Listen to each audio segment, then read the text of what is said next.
Now, Japan is looking to further solidify its false territorial claim over Korea's easternmost island of Dokdo by publishing the claim in teacher guidelines for elementary and middle school textbooks.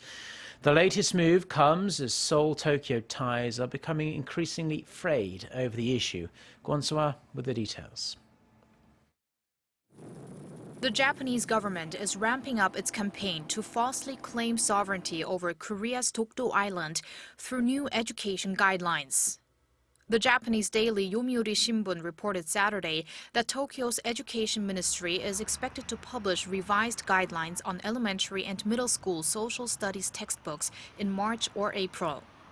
They will make it mandatory to teach students that Takeshima, the Japanese name for Dokdo, is controlled by Japan.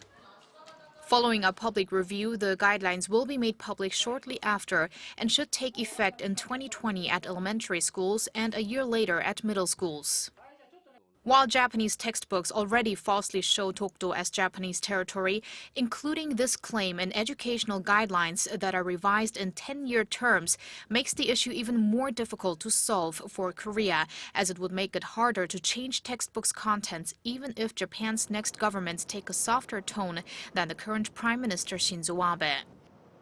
The decision is adding to concerns that Seoul-Tokyo ties will suffer, as it comes amid another row over the installation of a so-called comfort woman statue in front of the Japanese consulate in Korea's southeastern city of Busan that symbolizes the victims of Japan's wartime sexual enslavement of women.